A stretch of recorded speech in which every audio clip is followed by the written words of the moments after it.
Okay, we're doing our walking tour now. So tonight we're starting in this spot because has everybody taken a look off the balcony? If you haven't done that yet, you might want to come back up and do that because that is regarding our very first story. There was a young woman here during the days of the Crescent College, and there's some rumors surrounding her death. We do know that she fell off of that balcony. Well, I say fell. She went off the balcony. The circumstances surrounding her death are a bit of a mystery to us. The rumors are possibly she was pregnant and maybe she jumped. Now this is 1908 to 1924 that the school ran. And of course that wasn't something that was acceptable in those days. Another rumor was that she was possibly having an affair with a staff member and maybe she was pushed. Now what we know is what people tell us they see.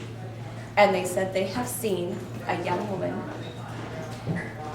encased in white mist go over the edge, fall to the ground, and then disappear ground level. Now some people, whoops-a-daisy, some people have even reported that when they see her fall, they've watched another figure walk away. Now she does tend to appear very misty or smoky-like in appearance, and I've got a couple photos I want to show you.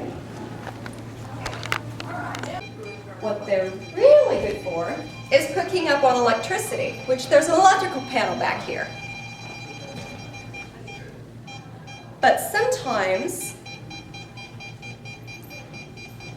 it goes off when it necessarily shouldn't. Yeah, usually it's quiet by now, so, but sometimes in this area, we pick up something for some unknown reason. So, we are going to move on to our next location, which we're going to go down to Theodora's room, and that's room 419. Now, in this area, this entire space back here, this is room 419. The door is actually around the side, and this is the old entrance. This door here was used for years and years, up until very recently.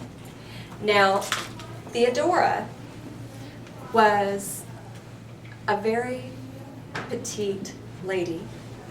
Theodora was one of the senior staff members during the time of Norman Baker's hospital. She also had cancer, and she died here. Now, She died here. she died here. Right where you're standing. Just kidding.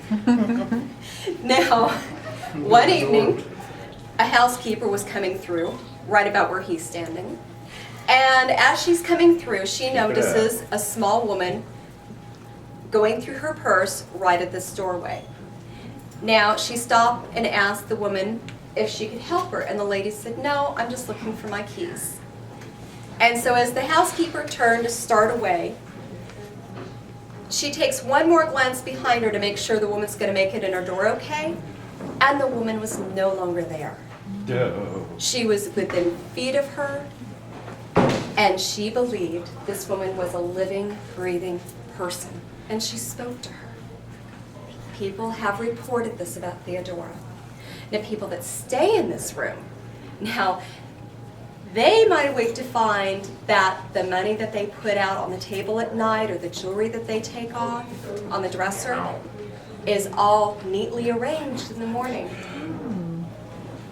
The people she doesn't like in this room have found their bags packed.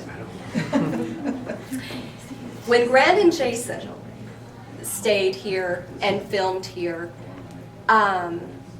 Grant from the Ghost Hunters specifically requested Theodora's room.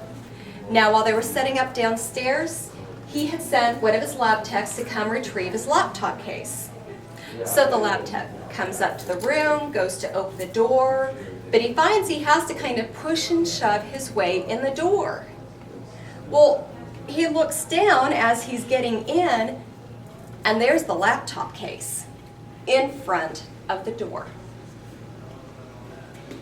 So when he goes downstairs to question Grant, Grant tells him that he put it on the far wall by the dresser.